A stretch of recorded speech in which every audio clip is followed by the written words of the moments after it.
Assalamualaikum warahmatullahi wabarakatuh. Pada kesempatan ini, saya akan mencoba berbagi ilmu mengenai tutorial program pemrograman web tentang aplikasi chatroom client server. Nah, saya adalah mahasiswa Universitas Sriwijaya jurusan Teknik Informatika. Sebelum masuk pada program utama, saya akan menjelaskan terlebih dahulu tentang aplikasi chat. Aplikasi ini merupakan suatu aplikasi yang melibatkan 3 hal, yaitu server, klien, dan user. Server ini sebagai penyedia layanan dan klien sebagai pengguna layanan, sedangkan user ialah yang memberi input keluar dari keyboard. Aplikasi chat ini memungkinkan kita untuk dapat berkomunikasi antar sesama dengan syarat kita terhubung dengan jaringan, sehingga memungkinkan kita dapat berkomunikasi. Nah, untuk membuat permintaan sambungan, klien mencoba untuk bertemu dengan server pada mesin server dan port. Klien juga perlu mengidentifikasi dirinya ke server, sehingga mengikat ke nomor port lokal yang akan digunakan selama hubungan ini. Hal ini biasanya diberikan oleh sistem. Jika semuanya berjalan dengan baik, server menerima koneksi. Setelah diterima, server mendapatkan soket baru terikat port lokal yang sama, dan juga memiliki titik akhir yang diatur ke alamat dan port dari klien. Diperlukan soket baru sehingga dapat terus mendengarkan permintaan sambungan soket sementara mengurus kebutuhan klien yang terhubung. Di sisi lain, jika koneksi diterima, soket berhasil dibuat, klien dapat menggunakan soket untuk berkomunikasi dengan server. Klien dan server dapat berkomunikasi dengan menulis dan membaca dari soket. Nah, pada pertemuan sebelumnya saya juga telah menjelaskan mengenai cara membuat koneksi klien dan server. Nah, selain mengenal apa itu aplikasi chat, dalam aplikasi chat juga kita harus mengenal dengan namanya GUI. GUI atau Graphical User Interface adalah suatu sistem interface pada komputer yang memberikan atau memfasilitasi tampilan pilihan pada layar, dan biasanya berbentuk ikon atau simbol gambar atau menu, yaitu daftar karakter alfanumerik, sebagai sarana yang dapat digunakan pengguna untuk memberikan perintah secara device input. Nah, sistem GUI ini berfungsi sebagai sarana interaksi antara operator dan komputer, dan dapat membantu operator meningkatkan kinerja dan produktivitasnya. Dengan demikian, pelatihan operator oleh OTS atau operator teknik service diharapkan dapat memberikan manfaat yang optimal. Dengan kata lain, sistem GUI ini merupakan interface atau penghubung antara user dengan komputer, sehingga memudahkan mereka untuk saling berkomunikasi. Nah, pada program ini saya akan menjelaskan tentang aplikasi chat, di mana program ini merupakan lanjutan dari pembahasan kita yang sebelumnya, yakni membangun klien server. Seperti telah saya katakan sebelumnya, aplikasi chat ini merupakan aplikasi soket yang sederhana yang melibatkan klien dan user server. Nah, inilah contoh program aplikasi chatroom yang terdiri dari 4 kelas dan 2 main kelas, yakni server dan klien. Kelas pertama yang kita buat adalah kelas main server, di mana pada kelas ini saya beri nama chat server. Dalam kelas ini kita mempunyai 4 package, yaitu java.io, java.net, Java Util Arrays, Java Util Scanner, dan Java Swing G Option. Pada package yang kelima ini program yang tidak membutuhkan package tersebut. Jadi apabila kita tidak menggunakannya pun tidak jadi masalah terhadap program. Nah, baiklah, saya akan menjelaskan mengenai util array list. Util array list ini adalah kelas yang memungkinkan pembuatan list objek array yang ukurannya dapat berubah secara dinamis. Atau bisa dikatakan ukuran arraynya dapat berubah sesuai dengan jumlah data yang dimasukkan. Hampir mirip seperti sistem array, array list digunakan untuk menyimpan data objek. Namun, perbedaannya, array biasa terletak pada tipe data dari objek yang akan disimpan ke dalam array list. Array list terletak pada kelas java.util. Jika ingin menggunakan array list, jangan lupa menambahkan atau mengimportkan package java.util.arraylist. Nah, arraylist ini digunakan untuk menyimpan data dalam bentuk objek. Sehingga untuk menyimpan data dalam arraylist, maka buatlah sebuah kelas yang kemudian dijadikan objek untuk menyimpan data. Kelas ini merupakan cara membuat objek tersebut ialah seperti ini. Nah, kemudian package java.util scanner ini berfungsi untuk melakukan import kelas scanner yang menerima masukan dari keyboard.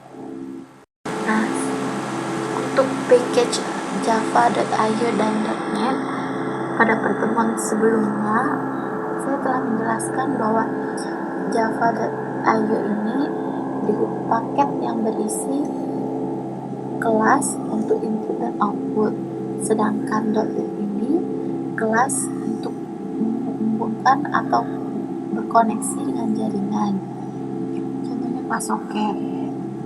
Nah, pada main kelas program ini kita menggunakan throw exception untuk meminimalisir kesalahan. Port yang kita gunakan adalah 444. Pada saat kita menjalankan server, maka pesan yang akan ditampilkan server akan terus menampilkan pesan ini sampai server memiliki klien yang dilayani. Pesan yang akan disampaikan terus adalah waiting for client. Jika sudah ada klien yang masuk, maka server akan menampilkan pesan berikut, yaitu client connecting from. Nah, fungsi add user ini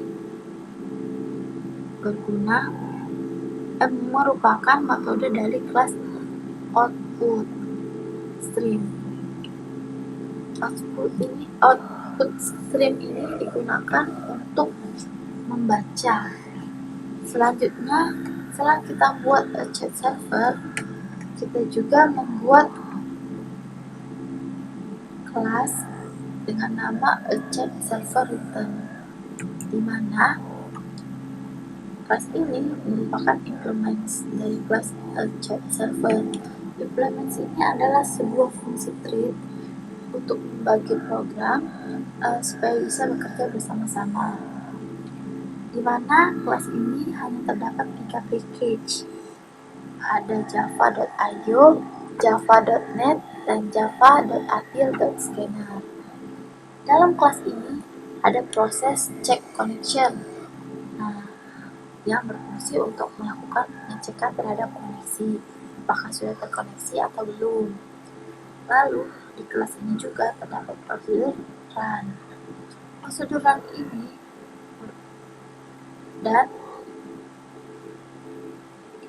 run ini digunakan untuk melakukan check connection terhadap prosedur check connection. Kemudian ada paket output stream untuk menampilkan pesan yang akan kita lakukan. Nah, dalam program ini juga terdapat hasNext berfungsi untuk mengembalikan nilai true jika masih ada anggota berikutnya yang dapat dikembalikan objek pada saat memanggil metode next. Di mana di sini apa yang klien tulis akan ditampilkan di server. Nah, hasNext ini berfungsi untuk menunjukkan kepada siapa pesan tersebut ditujukan. Baiklah, demikian program aplikasi server. Selanjutnya, kita buat program untuk aplikasi klien. Nah, sama seperti aplikasi server klien, server klien juga memiliki satu main dan satu kelas. Di mana pada kelas main klien di sini kita buat dengan nama chat client GUI. Di sini program ini merupakan program untuk GUI-nya, yaitu sebuah interface antara komputer dan user sehingga mereka bisa saling berkomunikasi lebih produktif. Nah, inilah package yang dipakai dalam GUI.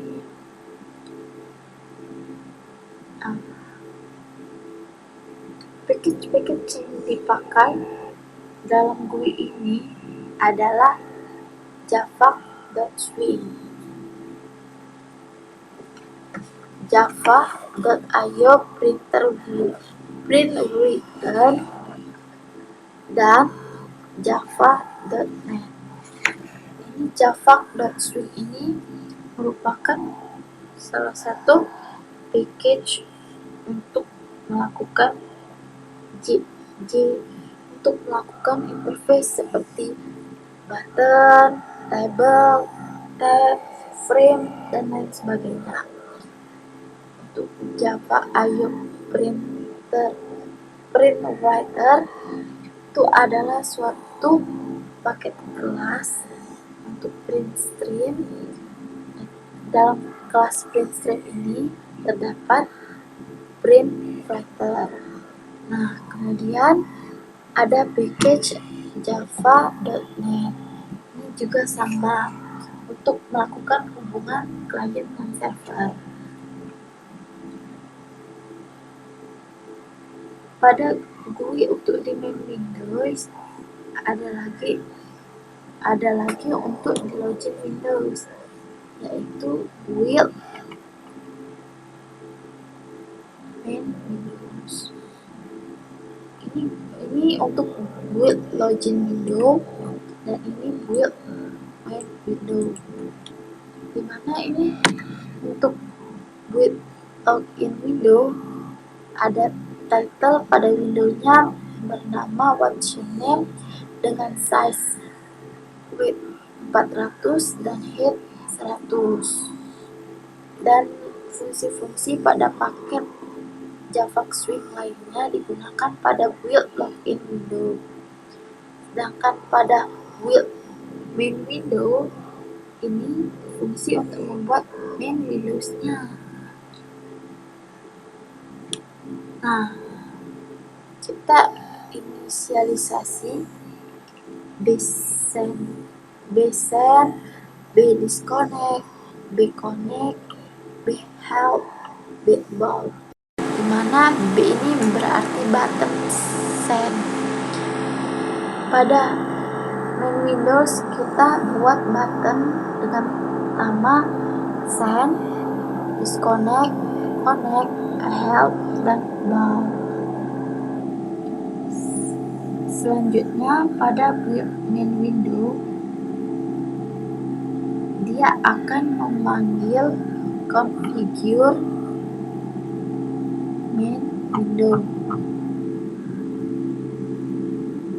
di di mana configure main window ini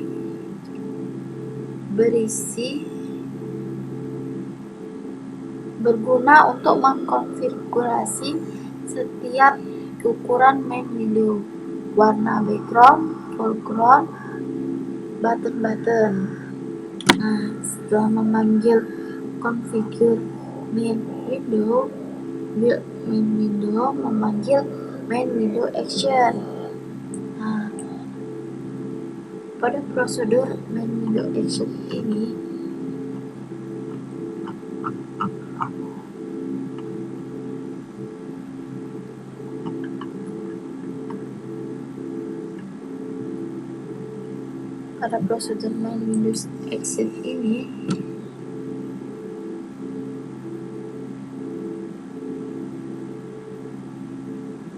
berisi aksi-aksi apa yang akan dilakukan oleh button-button yang terdapat pada main window pada saat diklik. Nah, seperti apabila kita mengetik button send, maka action yang akan digunakan menggunakan java.awt mengenai action listener, sama seperti button send, button disconnect, connect, help, about mendapatkan perlakuan yang sama. Yang pertama, fungsi add action listener ini untuk memanggil fungsi aksi send yang berisi aksi dari apabila kita mengklik send button.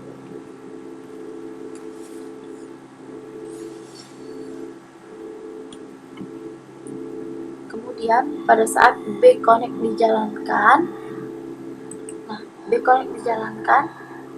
bconnect akan memanggil fungsi build login window yang telah saya jelaskan sebelumnya.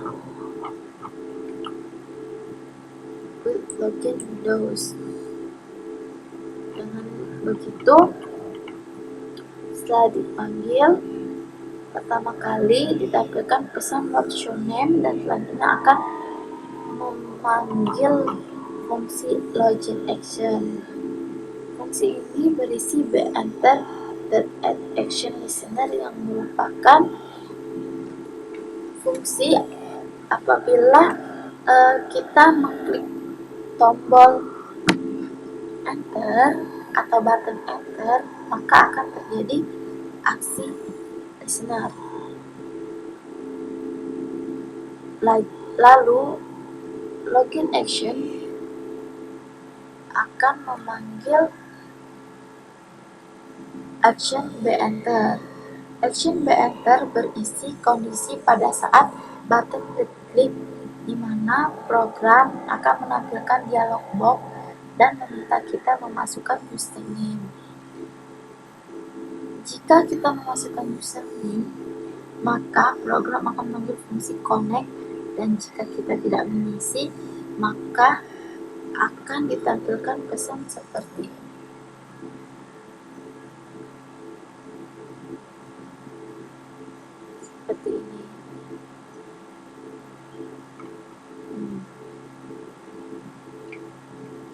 Fungsi connect merupakan fungsi yang menyambungkan antara klien dan server yang sama-sama memiliki port 4.4. Jika kondisi terpenuhi, maka kita bisa melakukan koneksi ke server dan dapat melakukan chatting. Namun, jika terjadi kesalahan pada saat koneksi, kesalahan akan ditangkap oleh cache dan program akan menampilkan pesan server not responding, yang berarti kita belum bisa menjalankan aplikasi chatting ini. Nah, setelah kita membuat GUI pada sisi klien, kita juga membuat aplikasi klien satu lagi yang memiliki kelas dengan nama chat client. Chat client ini merupakan implements dari kelas main client.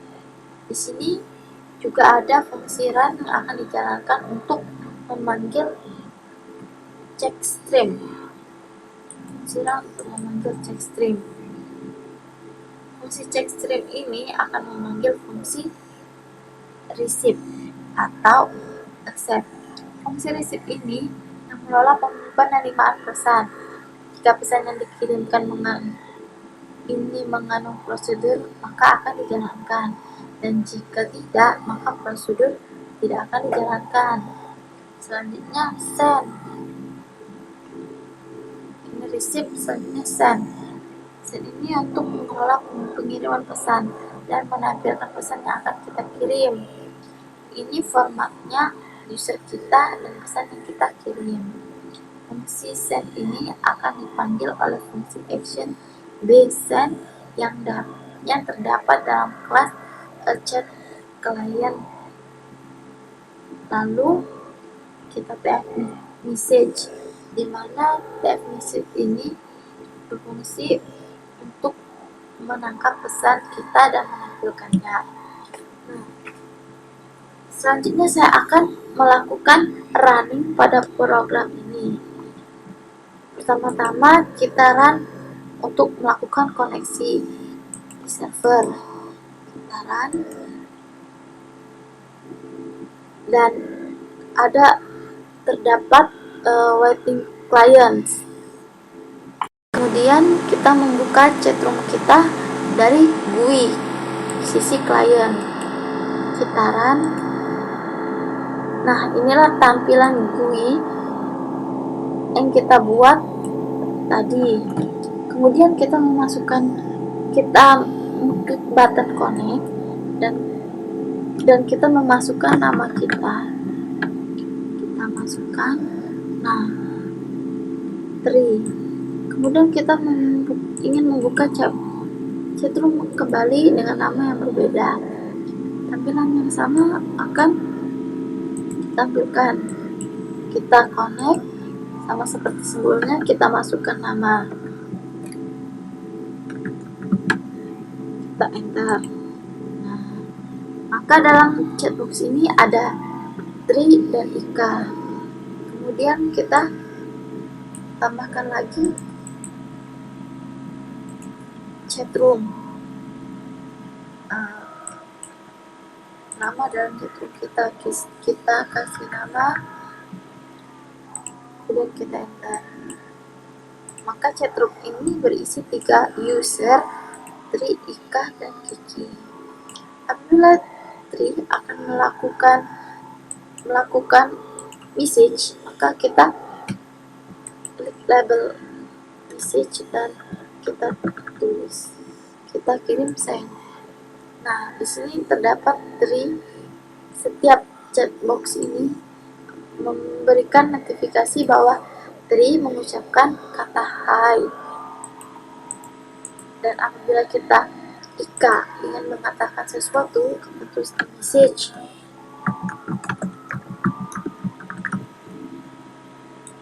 Nah, disinilah kita bisa menggunakan aplikasi chatbox dengan banyak users atau lebih dari satu.